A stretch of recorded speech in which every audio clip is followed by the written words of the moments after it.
करके पवित्र गायत्री मंत्र का उच्चारण करेंगे।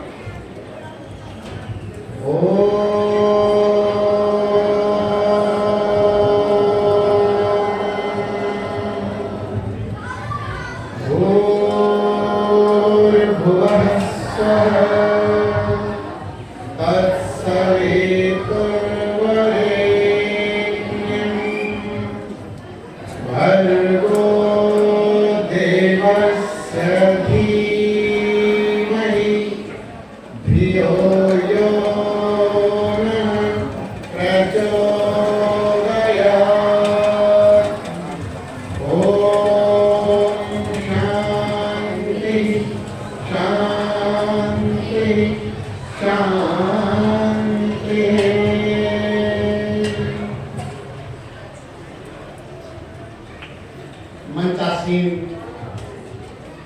विद्वद्वृंद, आर्य समाज के सभी पदाधिकारीगण, आर्य वृंदल के भी समस्त पदाधिकारीगण,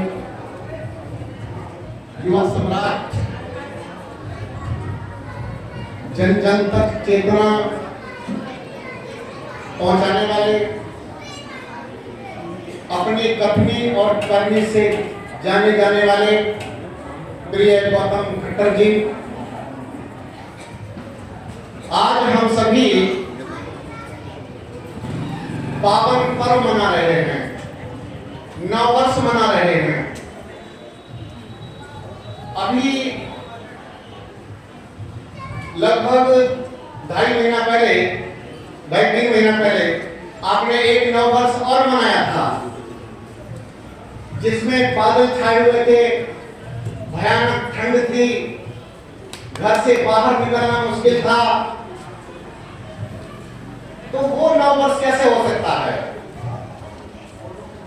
लेकिन हमारा जो नव वर्ष आता है, वृक्षों पर नई नई कोमलें आ रही होती हैं, फूल खिल रहे होते हैं, पक्षी चहका रहे होते हैं, वातावरण कुछ अलग ही ढंग का होता है, बड़ा आनंद का वातावरण होता है।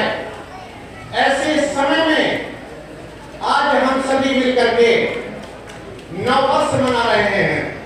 आज से ही सृष्टि संवत और विक्रमी संवत प्रारंभ होता है। हम सनातन संस्कृति को मानने वाले हैं। सनातन जो सदैव नूतन रहता हो, जो कभी पुराना नहीं होता, हम ऐसे सनातन संस्कृति के संवाहक हैं, हम उसको मानने वाले हैं। परंतु काफी समय से, मैं कहता हूं सैकड़ों वर्षों से, सनातन संस्कृति को आघात पहुंचाने के लिए, इसको तोड़ने के लिए बड़े बड़े भारी प्रयत्न किए गए और निरंतर हमारे देश को खोखला करने का प्रयास भी किया गया।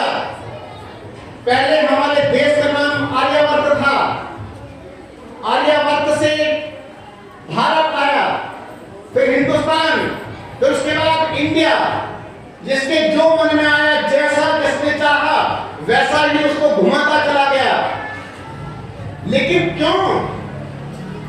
आखिर ऐसा हो क्यों गया? क्योंकि ये हमारी कहीं ना कहीं दुर्बलता का प्रतीक है। कहीं ना कहीं हमारी ये अपनी कमजोरी के कारण इस तरह के व्यर्थ के परिवर्तन आया करते। हम सभी आर्य ही थे, लेकिन धीरे धीरे धीरे धीरे धीरे धीरे हमारे भी सब कुछ परिवर्तित कर दिया गया। समाज मत मतांतरों के जाल और जंजाल में उलझ गया, फंस गया, और ऐसा उलझा कि बस बट करके रह गए हम लोग। आज अपने आप को भारतीय कहने वालों की भी कमी होती जा रही है कि हम भारतीय हैं। ऐसा भी गर्व से कहने में उनको शर्म आती है। क्यों शर्म आती है? वे सनातन संस्कृति के संवाहक नहीं हैं, वे सनातन संस्कृति को मानने वाले लोग नहीं हैं। और यदि कहीं कोई सनातन का दीप जलता हुआ दिखाई देता है तो वहां भी खटकता है, परेशानी होती है कि क्यों ये दिया जल रहा है, क्यों उद्घोष हो रहे हैं, क्यों जयघोष हो रहे हैं, क्यों जय श्री राम बोला जा रहा है, क्यों कृष्ण जी की जय बोली जा रही है, मर्यादा पुरुषोत्तम श्री रामचंद्र जी की जय क्यों बोली जा रही है, महर्षि दयानंद सरस्वती जी की जय क्यों बोली जा रही है, वीर वीरांगनाओं को क्यों आगे बढ़ाया जा रहा है, वे लोग इस बात को पसंद नहीं करते। आज हम देखते हैं कि परिवर्तन इतनी तेजी से बढ़ा है कि हमारी संस्कृति को तोड़ दिया गया, हमारी शिक्षा पद्धति को तोड़ दिया गया और शिक्षा पद्धति को तोड़ने के लिए बहुत बड़ी फंडिंग ऊपर से होती है। हमारे मत को तोड़ने के लिए, सनातन धर्मियों को तोड़ने के लिए बहुत बड़ी फंडिंग चल रही होती है। यूं ही नहीं आते हैं परिवर्तन, बहुत बड़ी साजिशें रची जाती हैं। आज जो स्थिति हमारे सामने है इससे हम सब परिचित हैं, हम सब जानते हैं। हमें ध्यान रखना होगा, हमें वापस अपनी मूल अवस्था में लौटना होगा। हमें समझना होगा कि हम क्या खाते हैं, हम कैसा पहनते हैं, हमारा चरित्र कैसा है, हमारी जीवन शैली कैसी है और हम किन महापुरुषों को मान रहे हैं और हम पढ़ाई किस प्रकार की कर रहे हैं, स्वाध्याय में क्या कर रहे हैं, तो पता चलेगा कि हम अपनी सनातन संस्कृति से संबंधित कोई भी काम नहीं करते। हमारी वेशभूषा हमारे पास नहीं है, बोलो कहां वेशभूषा हमारी? कम से कम इतना तो हो जाए कि जब हमारे राष्ट्रीय पर्व आते हैं, सनातन संस्कृति को के मानने वाले पर्व आते हैं, उस पर कम से कम हमारे युवा लोग अपनी भारतीय वेशभूषा को धारण करें, भारतीय वेशभूषा को धारण करें। हम इतना भी नहीं कर पा रहे हैं। हम अपने छोटे छोटे बच्चों को, कहां है हमारी धोती कुर्ता, कहां है हमारे जनेऊ और कहां है हमारी शिखा, हमारी चोटी कहां है? नहीं है हमारे पास। हम बहुत बड़ा बड़ा झंडा उठाते हैं, बहुत बड़ा काम करते हैं और गर्व से कहते हैं जय श्री राम, जय श्री राम कहने से बात नहीं बनेगी। हमें मर्यादा पुरुषोत्तम श्री राम जी के जीवन को अपनाना पड़ेगा। हम जब तक उनको पूरी तरह से आदर्श नहीं मानते, जब तक हम स्वयं मर्यादित नहीं होंगे, जब तक हम योगेश्वर श्री कृष्ण जी के जीवन को नहीं अपनाते, तब तक क्रांति नहीं आती है। क्रांति आती ही नहीं, क्योंकि हम कहते बहुत कुछ हैं, करते कुछ नहीं। हम सुनते बहुत कुछ हैं, मानते किसी की भी नहीं। और जब तक नहीं मानेंगे तब तक बात कैसे बनेगी बताइए? हमारे युवा वर्ग, आज यहाँ पर मैं दिया जलता हुआ देख रहा हूँ, विशाल युवा सम्मेलन, आज ये वीर दल का सम्मेलन है, ये आज ये वीरांगनाओं का सम्मेलन है। और इस आर्य वीर दल में मैं देखता हूँ कि युवा काम कर रहे हैं। 5-7 युवा हैं, ये अपनी मोटरसाइकिल लेकर के, गाड़ियां लेकर के जगह जगह सहयोग के लिए अपील करते घूम रहे हैं। और उनका प्रयास है कि इस आर्य वीर दल से लोग जुड़ जाएं, आर्य वीर दल से जुड़े। क्यों जुड़ना चाहते हैं आर्य वीर दल से? आर्य वीर दल से जुड़ने के बाद बच्चा शराब नहीं पिएगा, बच्चा मांस नहीं खाएगा, बच्चा किसी पाखंड में नहीं फंसेगा, किसी भूत प्रेत में नहीं फंसेगा, किसी भी तरह की जंजाल में आर्य वीर दल के साथ जुड़ने के बाद फंस नहीं सकता। आर्य वीर दल में ये पावर होती है। तो इसी प्रकार से आज मैं बच्चों को भी बोलना चाहता हूँ और बड़ों को भी कहना चाहता हूँ, अपने अंदर सच्चा आर्य तो जगाइए, आर्य तो जगाइए। अपने महापुरुषों को पढ़िए, उनके जीवन चरित्र को पढ़िए पूरी तरह से और आत्मसात करने का प्रयास कीजिए। जब आप आत्मसात करेंगे तो देखना आपके अंदर स्वतः एक क्रांति का अनुभव होगा। आपको लगेगा कि आपकी चाल में दम आने लगा है, हमारी चाल टूटी टूटी है। आज के बच्चों को देख रहा था, अभी व्यायाम कर रहे थे, इनके जो आचार्य कौन कितना नाम उनका पाटिल जी से कुछ समय पहले उनकी भेंट हुई थी मेरी और उन्होंने कुछ बताया था कि मैं भी बच्चों को तैयार कर रहा हूँ, मन को प्रसन्नता हुई। तो मैं ये कहना चाहता हूँ, आज घर घर में बच्चों का जागरण होना चाहिए, बच्चे घर घर में तैयार होने चाहिए। हमारी बेटियां बैठी हैं, क्यों ना हम प्रतिदिन व्यायाम करें, क्यों ना प्राणायाम करें, क्यों ना बैठ करके मेडिटेशन करें, ध्यान करें, और क्यों ना गायत्री मंत्र का जप करें। बिना कुछ किए जय जयकार नहीं होती और कोशिश करने वालों की कभी हार नहीं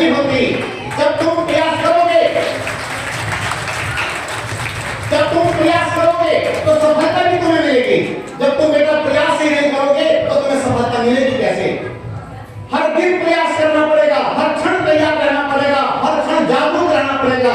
और जब तुम जागरूक हो जाओगे तो याद रखना, जगे हुए व्यक्ति को जल्दी से ठगा नहीं जाता, जगे हुए व्यक्ति को हराया नहीं जाता, जगे हुए व्यक्ति को परेशान नहीं किया जा सकता, क्योंकि वो जाग चुका है। क्योंकि वो जाग चुका है, उसे धर्म परिवर्तन के लिए अपने ओर खींचा नहीं जा सकता। जो व्यक्ति जाग चुका है, बच्चा समझ चुका है कि गलत क्या है और सही क्या है, तो निश्चित रूप से समझ लेना कि कोई व्यक्ति तुमको किसी तरह से फंसा नहीं सकता है।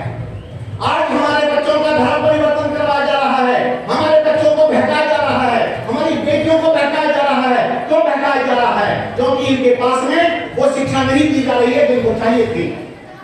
जब तक उस प्रकार से शिक्षा नहीं दी जाएगी, जब तक इनको तैयार नहीं किया जाएगा, तब तक कोई भी व्यक्ति अपना शासन जमाने के लिए खड़ा हो जाएगा, आधिपत्य जमाने के लिए तैयार हो जाएगा। और बताता हूं, 5-7 साल के बाद अगर ये बच्ची इस तरह से चलती रही, ये बच्चे इसी प्रकार से चलते रहे, तो ये फौलादी बनेंगे, ये शूरवीर बनेंगे, ये बहुत अच्छे प्रकार से आगे काम करने वाले बनेंगे और राष्ट्र के जागरूक नागरिक बनेंगे। तो आवश्यकता है कि जगने की, आवश्यकता है अपने को तैयार करने की।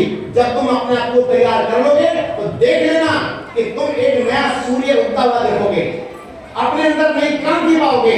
तो इसीलिए जागो, अपने आप में तैयार हो जाओ, जमन कस लो अपनी। आज विधर्मी लोग रात और दिन प्रोपेगेंडा कर रहे हैं, रात और दिन छल कर रहे हैं, रात और दिन केवल और केवल एक ही काम है कि किसी भी तरह से इस समाज को, संस्कृति को पूरी तरह से पुनः तोड़ दिया जाए। और ये जहर, ये दंश हम झेल चुके हैं बहुत पुराना। हम इतना बड़ा दंश झेल चुके हैं कि वो 30 आज तक भी होती है। तो इसीलिए आगे आने वाला समय ऐसा कभी भी नहीं आए कि हमको पुनः एक दंश झेलना पड़े। आज मैं फिर एक बात कहना चाहता हूं, देखो सुनने में बात कड़वी लगेगी, लेकिन जागृति की दृष्टि से मुझे कहनी पड़ती है। आज हमारे वंश खत्म हो रहे हैं, आज हमारे वंश समाप्त हो रहे हैं। ध्यान से समझ लो, क्यों? हमारे घर में अगर संतान नहीं है, हमारे घर में एक बच्चा है और हमारे घर में परिवार है कि नहीं, तो मैं ये कहता हूं कि तुम जियोगे कैसे? कैसे जियोगे? कम से कम इतनी तो समझ आ जाए कि बहन की बहन हो और भाई का भाई हो, इतना तो हो कम से कम। एक डॉक्टर मेरे पास में आए कि गुरुजी मेरा बच्चा है, क्योंकि बेटा अपने भाई को लेके नहीं आया। मेरा तो भाई नहीं है। क्यों?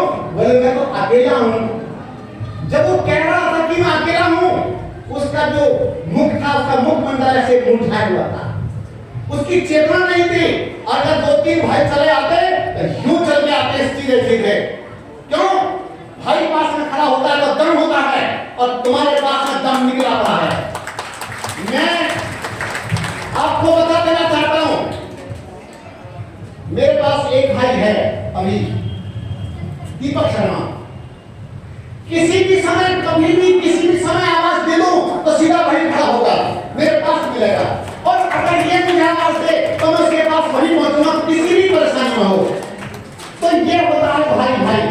जब तुम्हारे बच्चों के पास भाई होगा ही नहीं, तो उसकी रक्षा के लिए कौन पहुंचेगा? बता दो कौन पहुंचेगा? तुम्हें गर्व होता है? अरे गर्व की बात नहीं है, ये शर्म की बात है। एक पीड़ा होती है सब देख करके, कैसा धर्म बनाना चाहते हो, कैसा राष्ट्र बनाना चाहते हो, खोखला। और एक बच्चे को तुमने पैदा किया है और उसमें भी करंट नहीं है, ऊर्जा नहीं है। अगर बच्चे के अंदर ऊर्जा नहीं है तो आगे यात्रा कैसे जाएगा जीवन की? बताइए मुझे। अपने बच्चों को योद्धा बनाने की कोशिश करो, अपने बच्चों को निकालो घर से बाहर, इन्हें दौड़ने के लिए भेजो, इन्हें व्यायाम कराने के लिए भेजो, इन्हें मार्शल आर्ट सिखाओ, नाटक सिखाओ, गन सिखाओ, क्योंकि आगे इनकी आवश्यकता है। आगे इन सब चीजों की आवश्यकता पड़ने वाली है और इनको जगाइए पूरी तरह से।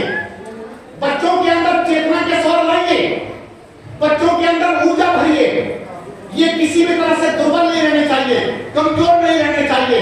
बच्चा जब आपके साथ चल रहा हो तो मां को भी गर्व हो कि मेरा बच्चा मेरे साथ है, बहन को गर्व हो कि उसका भाई उसके साथ चल रहा है। क्यों? आज बहन सुरक्षित नहीं है, बेटियां सुरक्षित नहीं है। आपको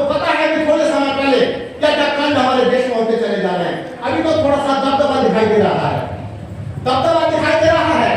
क्यों दबदबा दिखाई दे रहा है? क्योंकि शासन मजबूत है, हमारा मजबूत है। लेकिन एक बात और बता देता हूं, ये जो दबदबा है एक अंश में दबदबा है, लेकिन दूसरी ओर का पलड़ा बहुत दूसरा और मजबूत भी होता चला जा रहा है। तो अपने आप को मजबूत बनाइए। मैं आपको ये नहीं कहता कि आप दुर्बल हैं, लेकिन अपने आप को सबक और बनाना पड़ेगा। जितनी मजबूती हमारे पास में है ये पर्याप्त नहीं है।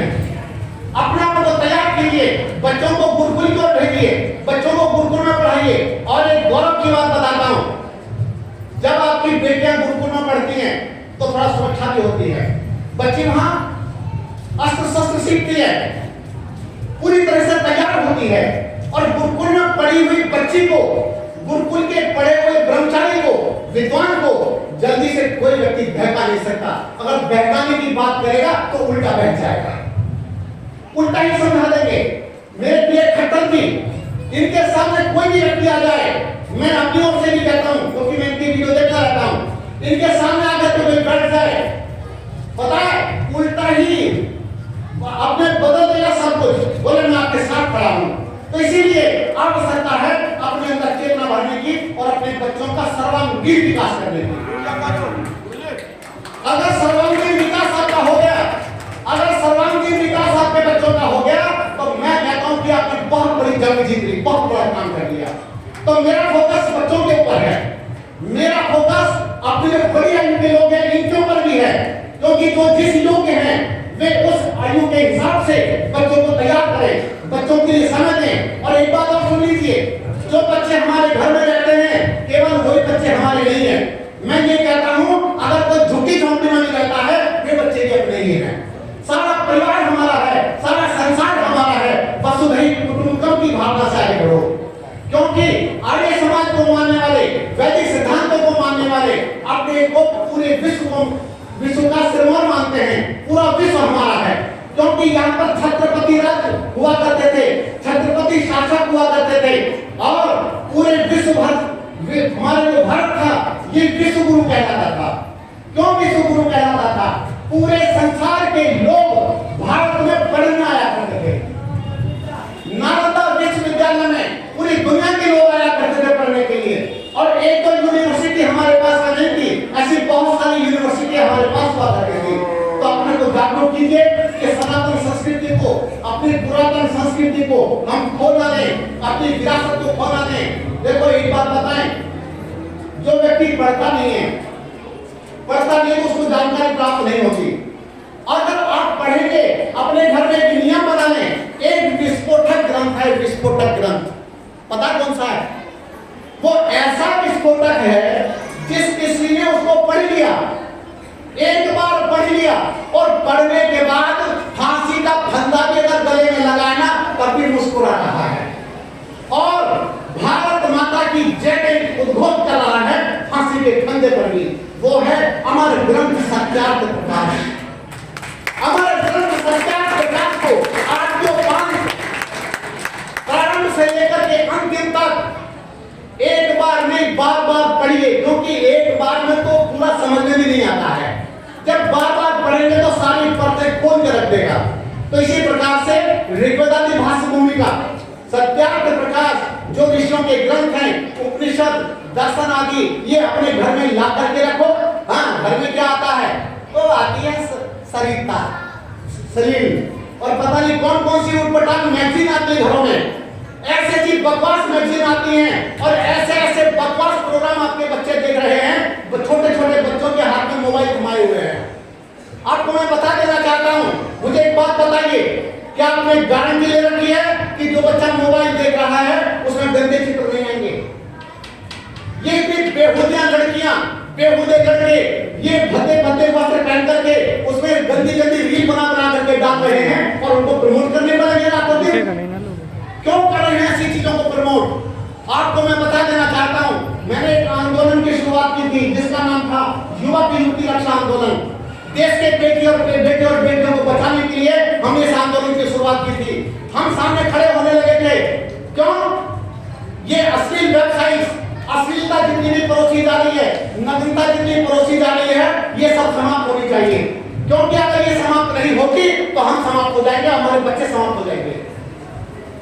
हमारे बच्चों के पास भिन्न भिन्न प्रकार के नशा हमारे बच्चों के पास पहुंचाया जा रहा है और इतना ड्रग्स हमारे बच्चों के अंदर डाल दिया जा रहा है कि बच्चे उलट गए पूरी तरह से। अगर ड्रामा देखना है तो जंगल में, ये जो ना देहरादून के साइड के जो जंगल है, तपोवन साइड निकल जाइए, सहस्त्रधारा साइड निकल जाइए, दूसरी ओर निकल के जाइए, वहां जाकर के देखिएगा बच्चे किस हालत में मिलते हैं। अरे किसकी बेटी और किसका बेटा है और मोटरसाइकिल पर पता नहीं कहां तक की रेस कराए घूमते हैं। और इतना ही नहीं, जिन बच्चों को बड़ी आशाओं के साथ दूसरे शहर से पढ़ने के लिए भेजा लड़कियों को, वो लड़कियां रात्रि के समय लड़कों के साथ जंगल में घूमती हैं। क्यों हो रहा है ये? क्योंकि सही संस्कार नहीं है, अपने वैदिक संस्कार नहीं है। सनातन संस्कृति को मानने वाली और वैदिक संस्कारों को मानने वाली बच्ची कभी भी किसी तरह का गलत काम नहीं कर सकती। और इसी प्रकार से कोई भी बच्चा नशे की लत में फंस नहीं सकता, क्योंकि वो जानता है कि ये मेरी मंजिल नहीं है, ये मेरा लक्ष्य नहीं है। तो आइए हम अपने आप को जगाएं, अपने अंदर चेतना भरें और सच्चे आगे बढ़ें। हमारी बेटियां जाग गई तो बेटे जागे, तो मैं समझता हूँ कि पूरा देश जाग गया। भारत